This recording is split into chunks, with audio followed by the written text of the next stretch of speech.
Celestia Core Devs Call 18. My name is Josh, and I'll be hosting today. Quick overview of what we're going to talk about, and we'll get right into it. We'll do working group updates on CIPs, and then some discussions around upgrade timelines, general CIP process, and a forum post that the Eiger team has put up. First with working groups updates, I think both Wondertan and Renee are here. I don't know who's best to speak on that, but I know that the Schwab update is something that is going live. So I just wanted to get a brief update from y'all on what that looks like. Hello. Hey. Can you hear me? Yep. Cool. Yeah, Schwab is on Mocha, Arabica, and soon on mainnet. Nice. There will be a bunch of little fixes coming soon, like the one you mentioned with locks and duplications now that I mentioned. But yeah, things are going smoothly so far. Sweet. Nothing critical. And yeah, and it seems like all of the resource reductions are very worth it. So it's exciting to see. Yeah. Um, yeah, I know that something we talked about in the Slack was moving the current swap call into the DA working group call. I don't know, we need to discuss more than that, but if there's any context I'm missing that you have, that'd be great. Not yet. It's just something that is on my to-do list, and I will get to it this week, hopefully. Yeah, no worries. I don't have any updates from the interface working group or ZK working group. If that's changed since I spoke to the working group chairs, please speak up now, but I'm gonna go ahead and move on if not. One thing that I can say is, if you can hear me, that we are currently in the ZK working group figuring out how to have compatibility. Like there are a bunch of things that we're figuring out. One is compatibility with the Matricia Merkle tree for state inclusion proofs. Figuring out how to do upgrades, prototyping the ZK accounts on both the Celestia side, but also Rollkit side, and also, yeah, I think that's it. Oh, figuring out what the public inputs will be. These are just minor updates that I wanted to share. Thank you. I'll get those added in the notes after this. So I guess the next biggest thing to discuss is the V3 upgrade, aka the Ginger network upgrade. I think that so half of the CIP, this is a meta CIP. And it includes CIPs 21, 24, one that's not numbered yet to reduce block time to 6 seconds. I need to edit this. And we also have one that does two things at once. It it sets a cap on the number of PFBs and non-PFBs per block. And it also, I need to edit this. It sets a transaction size limit to be 2 megabytes. I think we don't need to discuss much on 21 and 24, but I noticed they are in last call with a deadline of last week. So I think it'd be good to talk about moving these to final if they're ready. So Callum and Nina, starting with Callum, I guess. Is everything good to go to move CIP 21 to final? Yep. Yep, nice. And for context, this introduces a blob type with a verified signer. And then for 24, Nina, I just want to confirm that this is also good to move to final. It had the same last call deadline of last week. Yep, all good. Nice. Cool. So with that said, the next two are work in progress. I guess there's not really much to show here on this page. We could just do like a summary of like what Yeah. is. Yeah, so the CIP moves the block time, it reduces the block time to 6 seconds. This is something that is done with by setting timeout commit and timeout proposed to their respective values listed here. But yeah, the general summary is that this cuts block time in half. There's also a secondary motive or secondary, I guess, like change here that increases the TTL numblocks parameter so that the mempool is consistent with the new block time. So yeah, this is open for review and comment. And then once we get that in draft, we'll add it to the meta CIP. I think furthermore to the just sort of changing the block time from 12 seconds down to 6 seconds is that the actual like mechanism that's done changes. So normally you have this like timeout commit, timeout propose, which are like local configurations that node operators can set. And so part of this is we're now changing that to be part of it, like to be a global parameter set by the application. So the application communicates or sets what those timeouts are. They can't be sort of like configured. And then so this means that we can, when we do that upgrade, we can all go down from 12 seconds to 6 seconds together. So it doesn't actually take validators modifying those values. It just happens for them. And so that's part of it, was changing the mechanism. And then the other part is now implementing with that new mechanism the change from 12 seconds to 6. So thank you for the extra context and for your understanding, as it's better than mine. I guess, is there anything that this is going to be a draft, so once it's there, it's definitely open for edits. But I'm curious if there's anyone that has questions about that or wants some more clarification from the core NAP team. I think the only things that we need to add to it are the data we collected from the experiments for both core and node. Cool.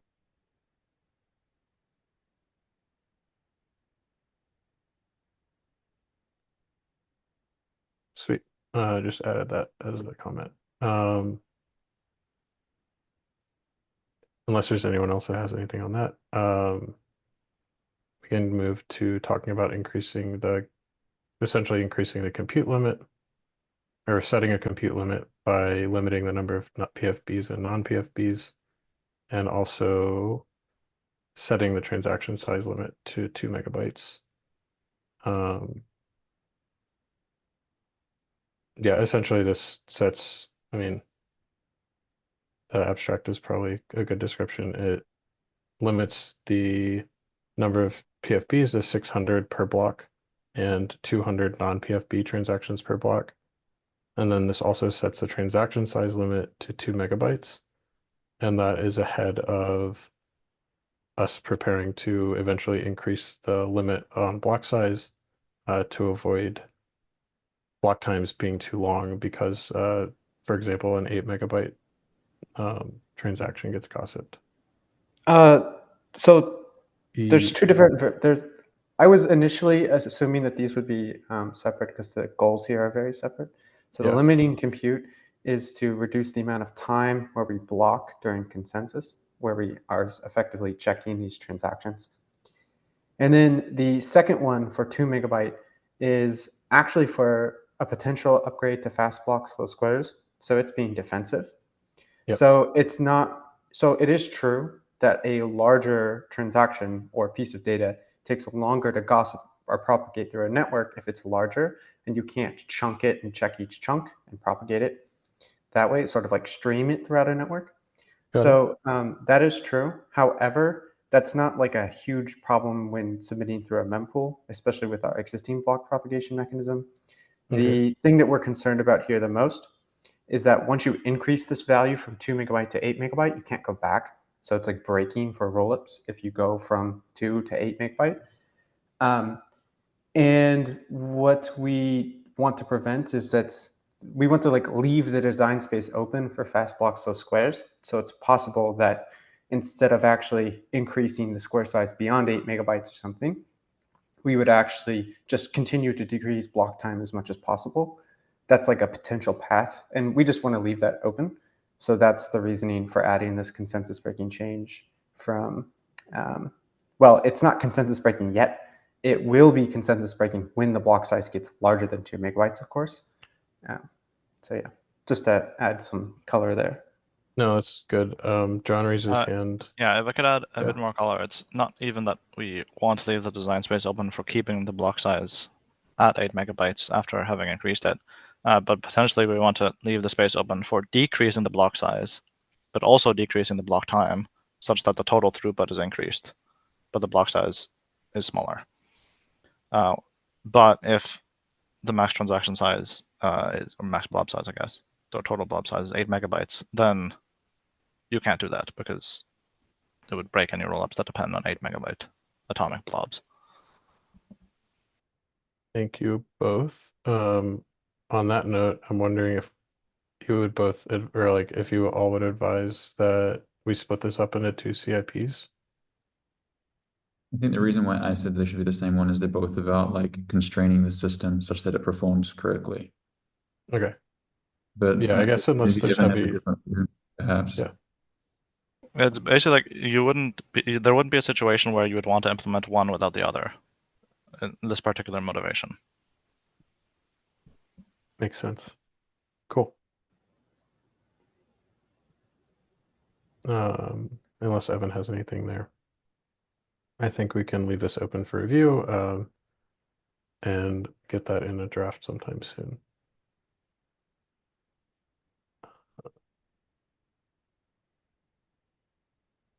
Where I started here.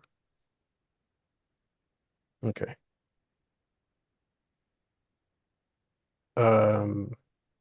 So like noticing that some of these CIPs are still a work in progress.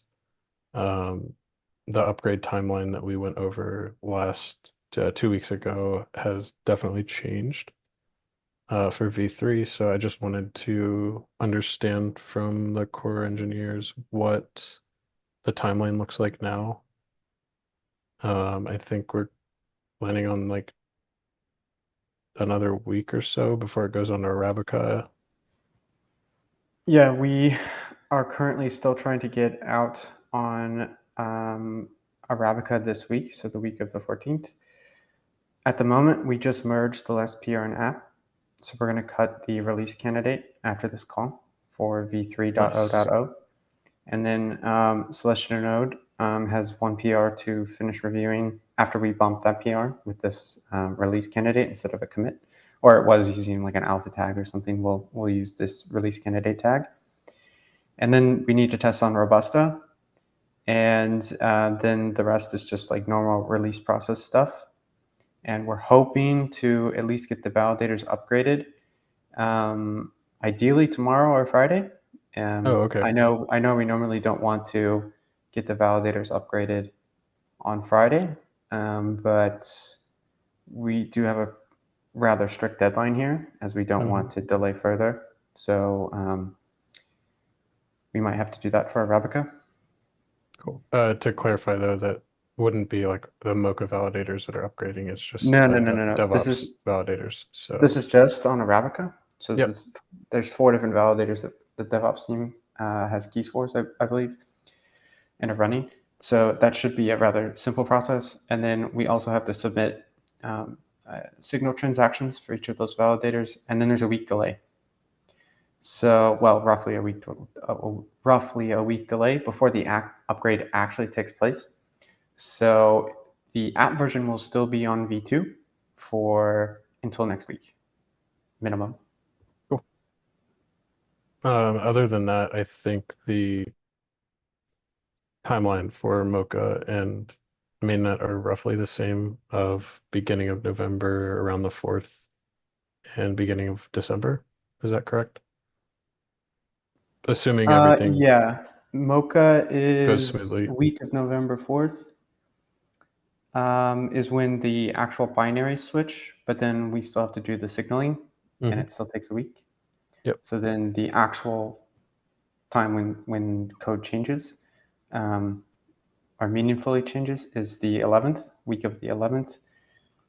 And then week of the 28th, we are cutting the other release, or cutting the like official releases, assuming whatever needs to be fixed has already been fixed from Mocha and Arabica.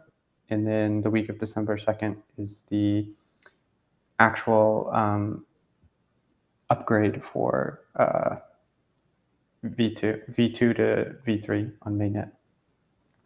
Awesome. Thank you. I think we kind of already answered this going through. We didn't actually look at it exactly, but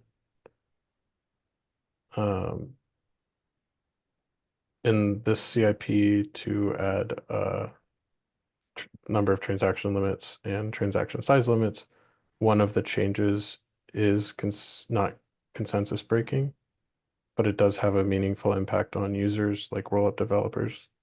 So that's why it's being included in the CIP. And then the second change is consensus breaking. So what I wanted to bring up here was a conversation from just from Slack where we were talking about what needs a CIP. And I think Column has a pretty good handle on this. And that's why I wrote this one the way it did. Basically, if there's a significant impact on users, even if it's not consensus breaking, do we agree that it should require a CIP? Or do we think that only consensus breaking things need CIPs?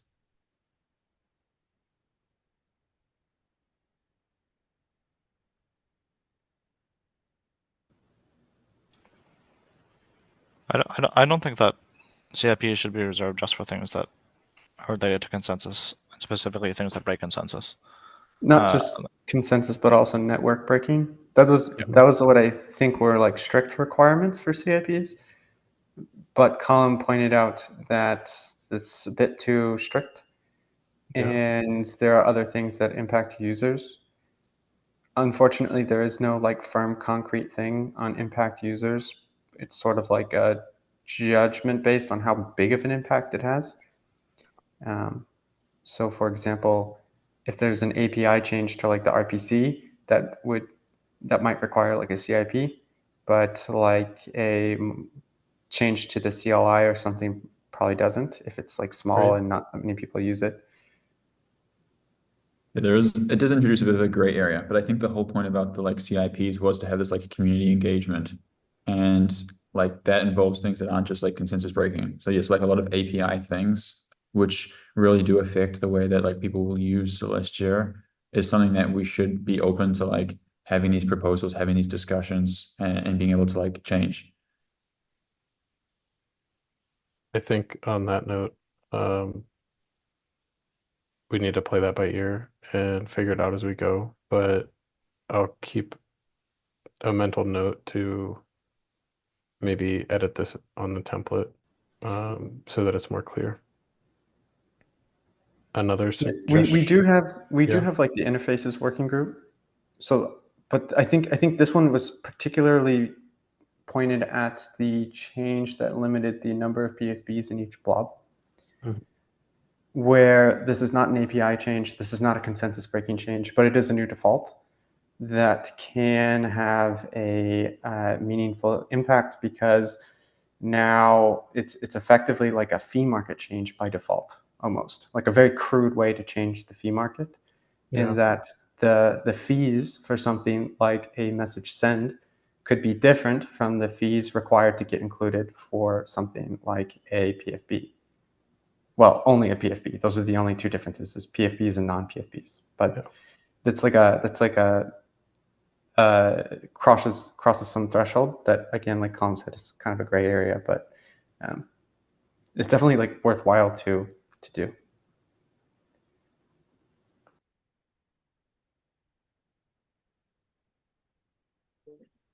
Mac from the Iger team put up a forum post recently that I wanted to get some eyes on, even though it's not a formal CIP yet. Yeah, I wonder if Actually, I realized, Mac, you didn't actually write this. Yeah, it wasn't me. Sorry. It was Yanis who was Yeah. working on this change, like on making Lumina and Celestia crates compatible. And I don't have the insight he has on it, but in general, some of the version consts are used in some validation or verification methods. In example, on extended data square, there is like an upper size limit or lower size limit. It's a version const. So we not only provide a node but also libraries like just general types library which has those types and validate on those or the RPC. If this version is detached from the struct itself, it's hard to operate in some regards. In example, all the validate methods would now require the corresponding extended header. So someone fetches EDS. If he wants to validate it, he needs to provide also the extended header, because otherwise he doesn't know which is the correct upper or lower value of the square. Also, it's used for calculating blob commitment. So even if two blobs are equal, their commitment may differ because of the app version. And also I saw that the share v1, like share v1, which will have this signer field, it's also like verified on Celestia node side regarding to the app version. And it's mostly fine because on most of the RPC calls you require extended header to be provided to fetch shares, but not on not everything requires it. In example, get range just takes a height. Yeah, so just we are not sure how to properly nail it in like library context. It's quite easy on the node, because in node you can just have a static pool of consts that you refer to. But if it's a library which is like can be anything, then Thank you, Mac. not sure. No, I it's can okay. invite Yanis for the next call if you prefer. Yeah, my bad on that. You were the last one who had commented on it, but I'm curious if anyone here has a like stronger opinion. I feel like this is a good conversation to be had in the interface working group, or even the DA working group. I'm not really sure which one's best for that. But I think we should get ahead of this before it starts to cause any problems. Yeah, right now it's not an issue because all those cons that are mentioned there, they are the same in all versions so far, but it can cause some issues in the future. Mark, so on the first point, from my understanding, you anyway need an extended header to request a blob so that you can verify the inclusion of the blob. And I'm not entirely sure why is that a problem then to get the extended header. But you might want to submit a blob, and that requires knowing what the commitment is. Like say you just, yeah, and you might not have the app version to know when you submit that blob what the commitment should look like. Does that make sense? Like I think it's valid. So can you rely on the version of the latest header you have? Like Yeah, that's probably what you should do. The you, last one you had, you would just use that app version, and maybe sometimes it fails because you just upgraded in between. I'm not saying it's an issue from the node perspective, but rather from like we write a generic library, and then I mean it will require passing app versions on big API surface, like most validate basic stuff, etc. will require now user passing either extended header or just an corresponding app version. Also, if I recall correctly, the blob in proto encoded form doesn't have commitment, so user will need to compute it. So he will also need to provide an app version for which he wants the commitment to be computed.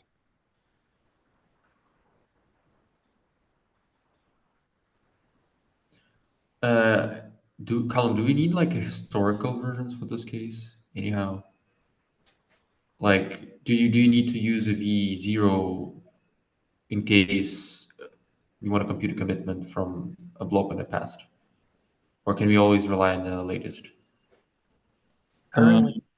Well, you might have this change. Like imagine V4, we change the subtree root threshold. And so we release a binary with V4, but the network hasn't actually upgraded to V4. So there's this like intermediate point where you don't know if you're someone trying to submit blocks, whether you should be using the V3 yet or V4. So you have to like kind of listen in, okay, the app version has changed and now I have to adjust accordingly. Doesn't it mean that we need like a versioning for this? Like if these doesn't change value from app to app, but we still have to bump, we still have to check, oh, is it V0, V1, V3? Like, what if you like decouple this versioning from the app version, but be like a separate version on its own of this K parameter or whatever it is?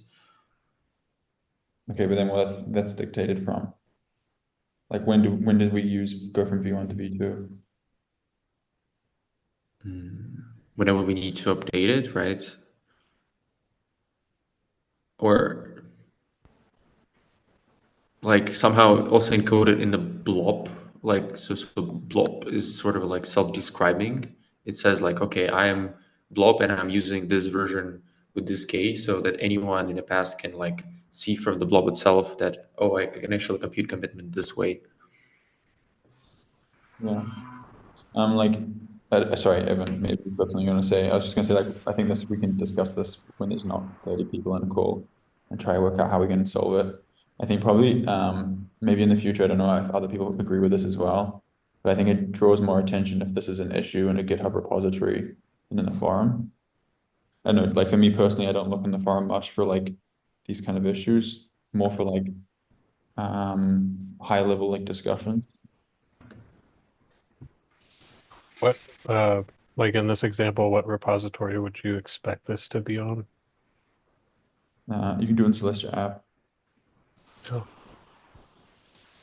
There's like it's like an issue that we need to understand, and there might be like other solutions that we need to explore besides just like putting versions in the structs. Might be a good one, but there might be more. okay.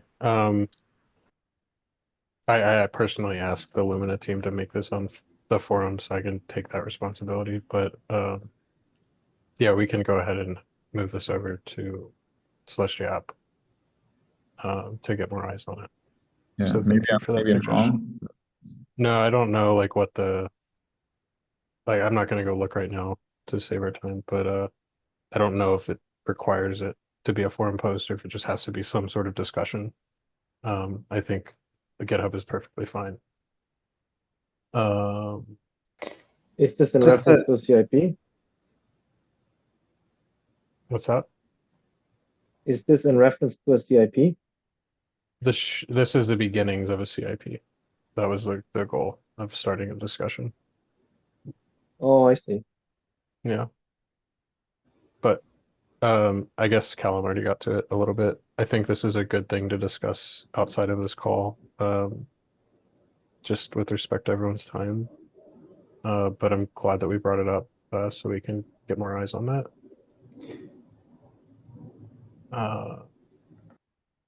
Someone was going to say something.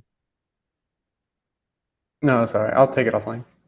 Oh, I mean, we have time. And there's No, a lot it's of implementation detailing. No reason to cover it here. okay.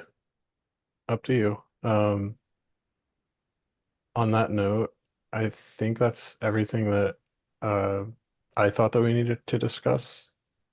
I want to leave the floor open for like 20 seconds or so to see if anyone has anything else that I might have missed that we should discuss now.